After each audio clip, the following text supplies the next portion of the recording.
গরমে নাজেহাল অবস্থা। বৈশাখ মাস, সূর্যি মামা যেন একেবারে মাথার উপর। তার মধ্যে দাশগুপ্ত বাড়িতে অনুষ্ঠান। বাড়ির মেজকর্তা যমজ দুই মেয়ের আজ জন্মদিন, মাম্পু আর মিতু।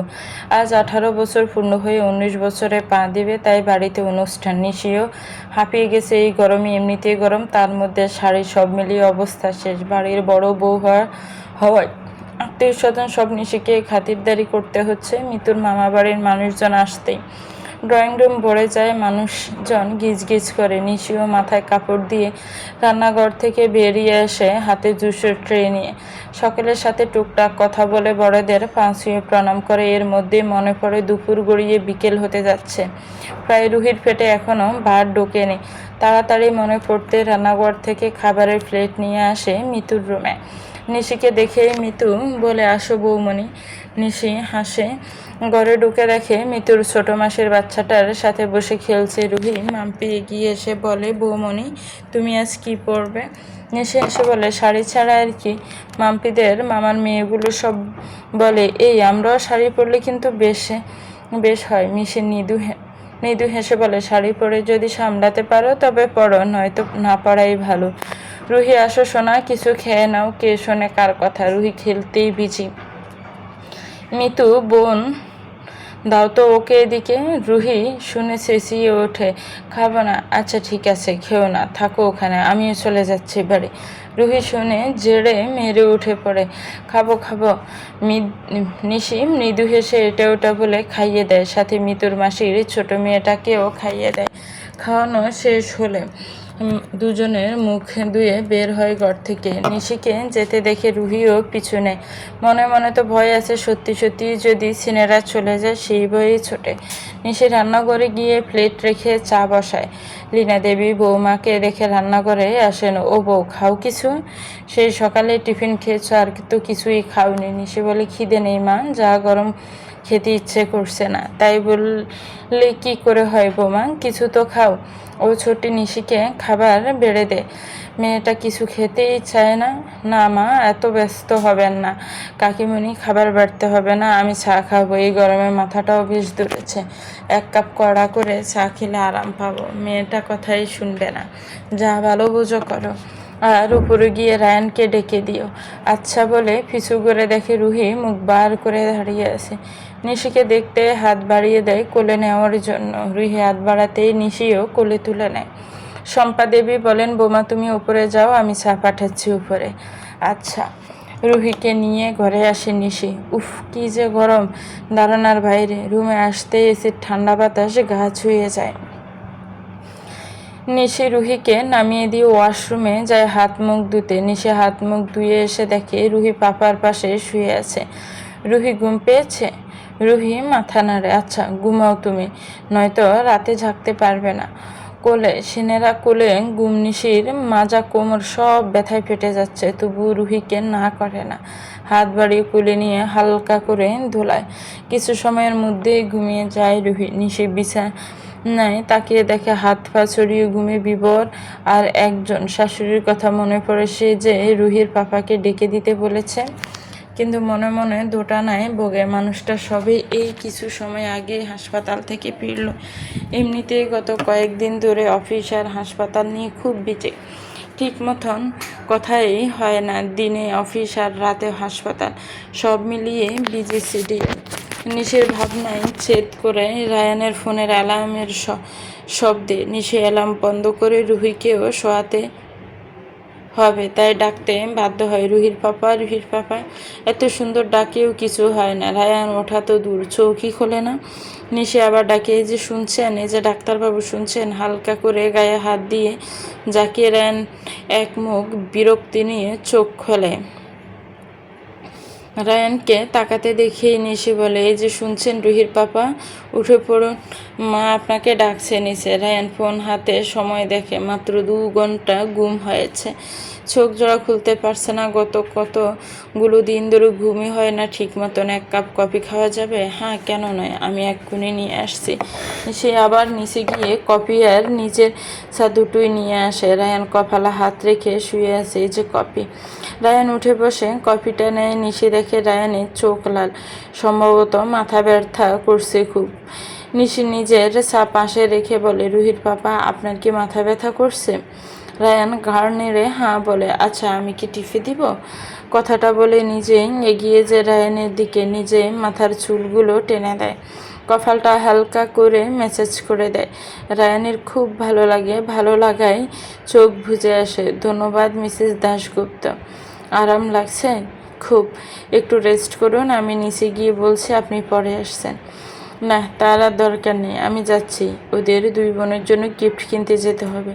আপনি কি যাবেন?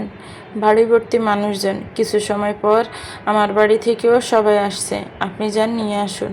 রায়ান আর কিছু বলে না, বইয়ের একটু সেবা নিয়ে চলে যায় হালকা রেডি হয়ে। নিশিও যে শরীর চলে না আর, এত কাজ, তার মধ্যে পিরিয়ডের ব্যথা, সব মিলিয়ে কাহিল অবস্থা। আজ পেটে ব্যথাটাও বেশি করছে। থাকতে না পেরে শাশুড়ি মাকে বলে নিচ থেকে একটা গরম জলের হট ব্যাগ নিয়ে এসে ঘরের দরজা হালকা করে ভিজিয়ে ফেটে হট ব্যাগটা চেপে ধরে শুয়ে পড়ে। শরীর দুর্বল থাকায় বেশ কিছু সময়ের মধ্যে চোখের পাতা বুজে আসে ঘুমে। বিকেল পেরিয়ে রাত হয়। মা মেয়ে সেই আয়েশ করে ঘুমাতে ব্যস্ত। হঠাৎ এত ভালো ঘুমের ব্যাঘাত ঘটায় দশমসিয়ে ওঠেনি সে, আর সামনে তাকায়। জিনিসটা দেখে দেয় এক চিৎকার। রুহিও ভয়ে লাফ মেরে ওঠে, কিন্তু সামনে থাকা পশুটা দেখে আনন্দে লাফিয়ে ওঠে। রুহি ঝাপটে ধরে ছোট কুকুর বাচ্চাটিকে। নিশির ভয়ে প্রাণ যায়। হুস হুস, রুহি ছাড়া ওকে কামড়ে দেবে না। চিনেরা, ও কামড়াবে না। দেখো কি কিউট। কুকুর বাচ্চাটা রুহির থেকে ছাড়া পেয়ে লাফালাফি করছে। একসময় রুহির হাত থেকে ছাড়া পেয়ে নিশির দিকে এগিয়ে আসতে চায়, আর ব্যাস, নিশি ভয়ে শেষ, দরজার দিকে ছুটে যায়। অমন সময় সামনে আসতে দেখা মানুষটাকে দেখে ভয়ে ঝাপটে ধরে। ডাক্তারবাবু, ওটা তাড়ান, আমার খুব ভয় করছে। রায়ান হাসে। রায়ান জানতো নিশি কুকুর ভয় পায়, তবে যে এতটা ভয় পায় সেটা জানতো না। রায়ান ধরে না নিশিকে। রুহির পাপা কাছে ছুটে আসে। পাপা, এটা কাল তোমার সোনা, এটা তোমার জন্য এনেছি। কাম জিরো কাম কি শুরু করলাম। বাপ মেয়ে মিলে প্লিজ ঘর থেকে বের করুন, আমি কেঁদেই দিই। সে এখনও রায়ানকে জড়িয়ে ধরে আছে, ভয়ে হাত পা ঠান্ডা হয়ে গেছে, শরীর রীতিমতো কাঁপছে। রায়ান নিশির পিঠে হাত দিয়ে রুহিকে বলে, রুহি যাও, সবাইকে দেখিয়ে আসো তোমার নতুন বন্ধুকে। রুহিও খুশি মনে বেরিয়ে যায়, শিরো আগে আগে আর রুহি পিছে পিছে। রায়ান দরজাটা হাতে বাড়িয়ে লক করে নিশিকে ছাড়াতে চায় নিজের থেকে। নিশি ছাড়ে না, ভয়ে ঝাপটে ধরেছে, মুখে কি যেন বিড়বিড়ে করছে। নেই তো, রুহি নিয়ে গেছে, ছাড়ুন এবার। নিশি এবার শুনে আশেপাশে তাকিয়ে ছাড়ে রায়ানকে। বুকে হাত দিয়ে বসে বিছানায়। রায়ান ঘরে ঢুকে বেলি ফুলের মালাটা ড্রেসিং টেবিলের সামনে রাখতে রাখতে বলে, এত ভয় পান? ও কিছু করবে না তো, ভ্যাকসিন দেওয়া আছে। মেয়েটার অনেক দিনের শখ কুকুরের। আমি আজ ওই দিকেই গেছিলাম, তাই নিয়ে এলাম। নিশি কিছু বলে না। নিশির এক ফকর প্রবিয়ে আছে কুকুরের। একদিন এক স্কুল ফ্রেন্ডের বাসায় গিয়েছিল নিশি। তাদের বাড়িতে জার্মান শেফার নামক বিলেতি কুকুর ছিল একটা। ওই কুকুর নাকি ভীষণ রাগী। নিশি প্রথম ওদের বাড়ি গিয়েছিল, আর ওই কুকুর ঘর থেকে ছুটে এসে নতুন মানুষ দেখে লাফিয়ে পড়ে গায়ে। সেই দিন কম চিৎকার করেনি নিশি। সেই কুকুরের কামড় খেয়ে যদিও ইঞ্জেকশন নিতে হয়নি, কিন্তু কুকুরের ভয়ে এক সপ্তাহ বিছানা থেকে উঠতে পারেনি জ্বরে। নিশির সেই থেকে ভীষণ ভয়। নিশিকে চুপ থাকতে দেখে রায়ান বলে, কি হলো, বেশি ভয় পেয়েছেন? নিশি কিছুই বলে না, নিজেকে একটু ঠিক করে বলে, আমি এখন ঠিক আছি। বাইরে থেকে নিশিকে ডাকছে, বাড়ির মানুষজন এসে গেছে, তাই নিশি যেতে চায়। রায়ান বাদ সাধে, এই অবস্থায় যাবেন? নিশি নিজের দিকে তাকায়, কিছু বোঝে না। রায়ান বলে, শরীর কি একটু বেশি খারাপ? পেট ব্যথা করছে কি? নিশি অবাক হয়ে তাকায়। পেটে ব্যথা? আপনি কি করে জানলেন? রায়ান চোখ দিয়ে ইশারা করে বিছানার দিকে।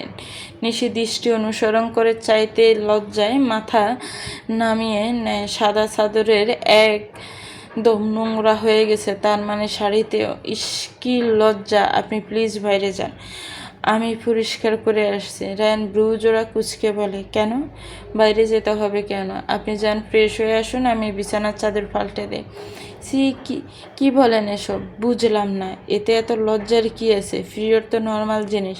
প্রতিটা মেয়েরই এর কারণে পূর্ণ হয়। এটা নিয়ে এত লজ্জার কোনো কারণ দেখছি না। আর আমি আপনার হাজবেন্ড হই, এত লুকোনোর কী আছে? হ্যাঁ মানছি স্বামী স্ত্রীর সম্পর্ক সেভাবে তৈরি হয়নি, তবে আপনি চুপ করবেন প্লিজ। উফ, আমার ঘাট হয়েছে কিছু বলা। ডাক্তার না হয়ে মাস্টার হতে পারতেন, খালি জ্ঞান দেয়। দেখুন, কুকুর এনেছেন ভালো কথা, সেই কুকুর যেন আমার ধারে পাশে না আসে। কুকুরে আমার ফোবিয়া আছে, মারাত্মক ধরনের, প্রচণ্ড ভয় পায়। আমার ধারে পাশে না আসে তাহলে কিন্তু খুব খারাপ হয়ে যাবে রুহির পাপা, সে দেখা যাবে। শুনলাম কিছুই নাকি খাননি, মাথা পেট দুটোই খুব ব্যথা করছিল, তাই আর কি। না খেয়ে থাকলে কি ব্যথা কমে যাবে? আশ্চর্য, নিজেকে নিয়ে এত উদাসীনতা কেন? নিশি কিছু বলে না, চাদর পাল্টে ওয়াশরুমে যায়, ফ্রেশ হয়ে বের হয়। নিশি কাপড় ভার করে পরবে বলে রায়ান দেখে বলে পিরিয়ড হয়েছে, দরকারি জিনিস কি ঘরে আছে নাকি আমি বাজারে যাব? আছে। কি করে আছে? আমি তো কিনিনি। তবে কে এনে দিল? ওই যে মিতু এনে দিয়েছে। মিতুকে আনতে হবে কেন? বউ আমার, দায়িত্ব আমার। বলেছি না আমার সামনে লজ্জা দেখাবেন না? আচ্ছা, পরের বার থেকে দেখাবো না, খুশি? কাপড় পরার পর দরকার নেই ঢিলেঢালা কিছু পরুন। নিশি বড় বড় চোখ করে চায়। আপনি খেপেছেন? বাড়িতে কত লোক, আর আমি শাড়ি না পরে অন্য কিছু পরবো, মানুষ কি বলবে? মানুষের কথা ভেবে লাভ কি? বউ আমার, আমি যেটা বলবো সেটাই হবে। আপনি ভুলে যাবেন না আমি বাড়ির বড় বউ। শাড়ি পরলে আমার কোনো সমস্যা হবে না। রায়ান আর কিছু বলে না, নিজের কাজে মন দেয়। নিশে কালো শাড়ি বার করে, সাথে সাদা ব্লাউজ। ফর্সা শরীরে কালো শাড়ি খুব মানে। হালকা পাতলা গহনা পরে, সিথি ভর্তি সিঁদুর দেয়, কপালে ছোট লাল টিপ, চোখে কাজল, আর কোনো রকম লম্বা চুলটা বাঁধে। রায়ানও রেডি হয়, কালো প্যান্ট আর সাদা শার্ট, হাতে নামি দামি গড়ি, চুলটা জেল দিতে ড্রেসিংয়ের সামনে যায়। নিশির সবে খোপা করা শেষ হয়েছে, নিজেকে একবার আয়নায় দেখে নিয়ে পিছন ঘুরবে। তার আগে অনুভব করে ডাক্তারবাবু মাথায় বেলি ফুলের মালা দিয়ে দিচ্ছে। নিশির একটুও খারাপ লাগে না, বরং একটু ভালো লাগে। নিশির বেশ লাগে রায়ান যে জোর খাটায়, মুখে না বললেও নিশি কিছু একটা অনুভব করে। গোমরা মুখ, হার্টের ডাক্তারের জন্য নাও পারফেক্ট, এবার ওকে আছে। নিশি আয়নায় তাকা, রায়ানও এক দৃষ্টিতে তাকিয়ে আছে। নিশির চোখ নামিয়ে নেয়। রায়ান বলে, মাঝে মধ্যে মনে হয় দ্বিতীয়বার বিয়ে করেও কোনো ভুল করিনি। বারবার আপনার চোখের আকর্ষণে আকর্ষিত হয় আমার মন। বিশ্বাস করুন, বেহায়া চোখ আমার সামলে রাখা দেয়। নিশির লজ্জা পায়, মাঝে মাঝে মনে হয় ডাক্তার না হয়ে কবি হওয়া উচিত ছিল। ইস, কেমন কবির মতন কথা বলে। নিশিকে লজ্জা পেতে দেখে রায়ান বলে, নিন, আজকের জন্য এনাফ প্রশংসা হলো। বাবা, আমি আবার হার্টের ডাক্তার কিনা, বেশি ভালো কথা বলতে পারি না। নিশি খুব বুঝলো, লাস্টের লাইনটা ওকে খোঁচা মারলো। মুখ বাকিয়ে নিশি বলে, কে চায় আপনার প্রশংসা? যান যান, রুহিকে নিয়ে আসুন, মায়েরা সবাই এসে গেছে, নিচে যেতে হবে। লীনা দেবীর মা আজ এসেছে বহুদিন পর, নাতির বউ দেখার সুবাদে। জন্মদিন আর নাতির বউ দুটোই অ্যাটেন্ড হবে, তাই আসা। উনি এসে থেকে নতুন না বউ দেখেনি, সেই নিয়ে মেজাজ এমনি চড়ে আছে। বরাবরই রুক্ষ ব্যবহার, মুখের উপর চটপট উত্তর দেওয়া ওনার হ্যাবিট। লীনা দেবী মাকে ছা দিতে আসে। যমুনা দেবী খেকিয়ে ওঠেন, বৌমা কই তোর? সেই কোন কালে আসছে, এখনও বউয়ের দেখা নেই? লীনা দেবীর মুখ চুপসে যায় মায়ের অমন কথা শুনে। মা, বললাম তো মেয়েটা একটু রেস্ট নিচ্ছে, সকাল থেকে খুব কাজ করেছে। তুমি যখন এলে সেই মাত্রই রেস্ট নিতে গেছে। বাড়িতে অনুষ্ঠান আর সেই নিবে রেস্ট? কোন রাজ্যের মহারানী সেই? কথা শেষও করতে পারেনি, তার আগে নিশি নামে রুহিকে নিয়ে। লীনা দেবী দেখে বলে, ওই যে আসছে নিশি। যমুনা দেবী তাকায়, চোখ কটমট করে, দাঁত কিরমির করে বলে, এই অ্যাপরটা আবার এখানে কি করে? লীনা দেবী গলা ভিজে মৃদু হেসে বলে, ওই তো রায়ানের বউ। মা, সে অনেক ঘটনা, পরে তোমায় খুলে বলবো। ও বউ, এদিকে আসো। নিহি রুহিকে নিয়ে এগিয়ে আসে। যমুনা দেবীকে দেখি লীনা দেবী বলেন, এটা আমার মা, তোমার দিদা শাশুড়ি। নিশি প্রণাম করে নিচু হয়ে যমুনা দেবী মুখ বাঁকিয়ে বলে, সেই তো আমার নাতির গলায় এসে পড়লে মেয়ে, প্রেমিক বুঝে ছেড়ে দিল। ব্যঙ্গাত্মক স্বরে বলে লীনা দেবী বিরক্ত হয় খুব। মাকে বলে, মা কি হচ্ছেটা কি? যমুনা দেবী থামে না, মুখ কুঁচকে বলি এটা তো দ্বিতীয় বিয়ে, তাও সেই বুদ্ধি হয়নি এখনো। নিশি কিছুই বলে না, এক এক করে সবাই রেডি হয়ে নিচে নামছে। মধুসূদন বাবু ও সন্ধ্যা দেবীও বের হন ঘর থেকে। সন্ধ্যা দেবী এসে যমুনা দেবীর পাশে বসতে বসতে বলেন, কি কথা হচ্ছে বেয়ান আমার নাত বৌমার সাথে? যমুনা দেবী হেসে হেসে বলেন, কি আর বলি বেয়ান, আপনারা মোটেও ঠিক করেননি রায়ানের সাথে। সন্ধ্যা দেবী জিজ্ঞেস করেন, কি করেছি? এই যে এই মেয়ের সাথে আবার বিয়ে দিলেন। পৃথিবীতে কি আর মেয়ে ছিল না? একেই ফেলেন, যার জন্য রায়ানের জীবনটাই নষ্ট হতে বসেছিল প্রায়। থাক না সেসব পুরনো কথা, যাও নিশি দেখো মৃতদের হলো কিনা। নিশি মুখ বেজার করে যেতে যাবে, যমুনা দেবী বলেন, দাঁড়াও। নিশি দাঁড়িয়ে চায়, এই মুহূর্তে শাড়ি পাল্টে আসো যাও, জানো না কোনো শুভ কাজে কালো পড়তে নেই। সন্ধ্যা দেবী বিরক্ত হয় খুব, কিন্তু বড় বৌমার মা হয় বলে ভদ্রতার খাতিরে কিছুই বলে না। থাক না বেয়ান, এটাতে তো কিছু হয় না, ওসব আজগুবি কথা। না না, আমাদের গ্রামে এই নিয়মগুলো খুব মানে। সন্ধ্যা দেবী নিচের দিকে তাকিয়ে দেখে মেয়েটা মাথা নিচু করে রেখেছে। এখান থেকে বার করতে বলেন, নিশি যাও মা, শাড়িটা পাল্টে এসো। নিশি মাথা নেড়ে চলে যায়। রুহি নিশির সাথে এলেও পাশে বাচ্চা দেখে ছুটে ওদিকে গেছে। নিশি একবার রুহিকে দেখে নিয়ে আবার উপরে যায়, মনে একরাশ পাহাড় জমে গেছে। হঠাৎ করে ফুরফুরে মনটা হাওয়ায় মিলিয়ে গেছে। আসলে নিশি নিজেকে কাঠগড়ায় দাঁড় করে। ডিভোর্স হওয়া মেয়েদের কি ভালো করে বাচ্চার অধিকার নেই? আসলেই কি আমি ডাক্তারবাবুর সাথে বেমানাম? নিজের ভাবনা চিন্তা সাইডে রেখে হলুদ শাড়ি বার করে সুন্দর করে পরে নিয়ে নিচে নামে। রায়ানেরও বন্ধু বান্ধব এসেছে, বউ নিয়ে। নীলাঞ্জনে এসে নিশির খোঁজ করে। রায়ান এদিক ওদিক তাকিয়ে দেখে না নিশিকে। ওই তো আমাদের ডাক্তার সাহেবের বউ আসছে।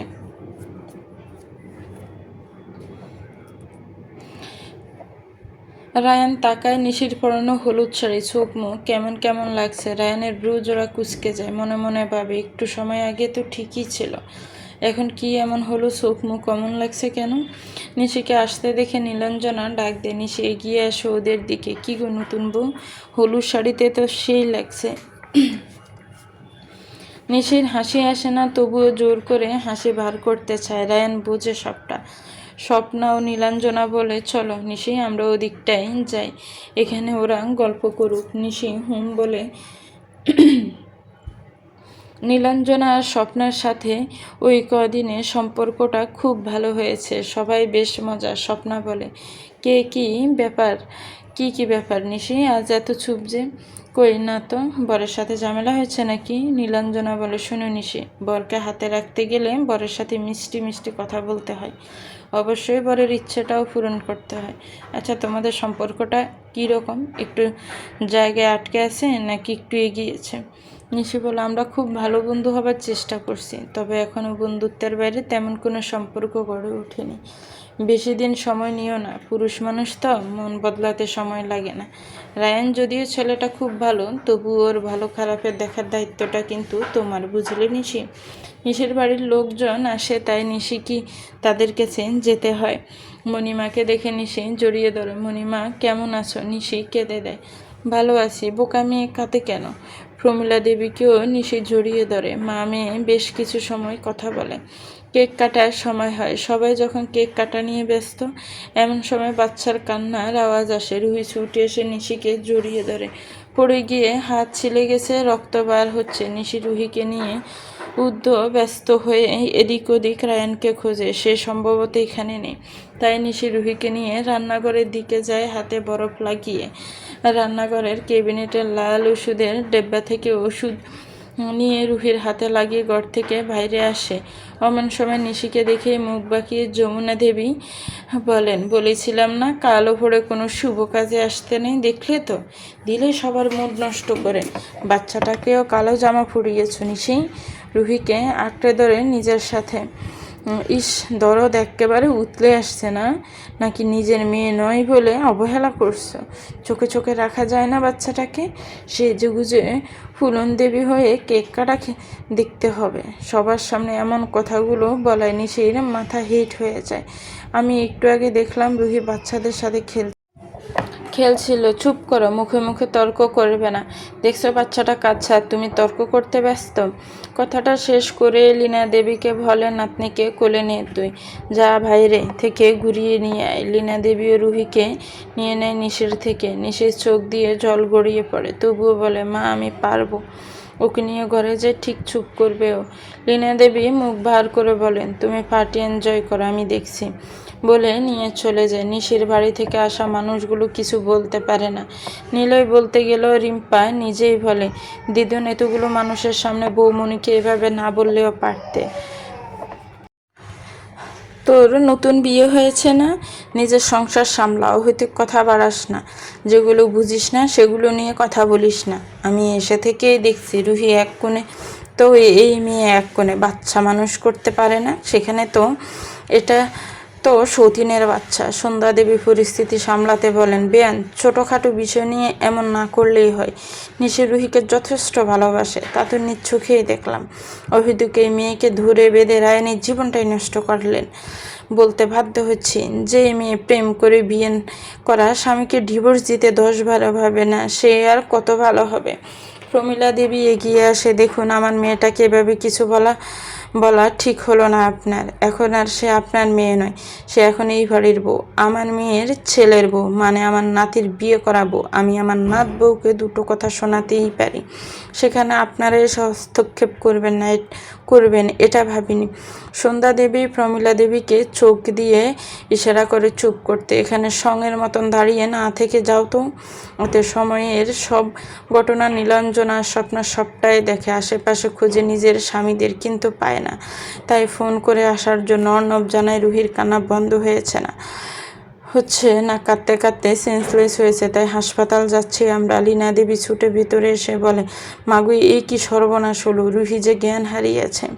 ওকে হসপিটাল নিয়ে গেল রায়ান। নিশি শুনে আর নিজেকে স্থির রাখতে পারে না, ছুটে যেতে চায়।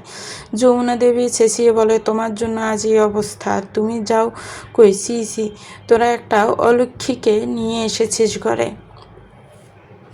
চলবে তো ভিউয়ার্স, গল্পটার এই পর্ব কেমন লেগেছে একটি কমেন্টস করে জানাবেন। গল্পটা ছোট করে দেওয়ার জন্য আমি আন্তরিকভাবে দুঃখিত, আমার শরীরটা একটু খারাপ, তার জন্য ছোট করে দেওয়া। গল্পটা ভালো লাগলে একটি লাইক করবেন, গল্পটাকে শেয়ার করবেন, আর আমার চ্যানেলকে প্লিজ সাবস্ক্রাইব করবেন। যারা অলরেডি সাবস্ক্রাইব করে রেখেছেন তাদেরকে অনেক অনেক ধন্যবাদ। ভালো থাকবেন, সুস্থ থাকবেন, আমার চ্যানেলের সাথেই থাকবেন। আল্লাহ হাফিজ, আসসালামু আলাইকুম রহমতুল্লাহ।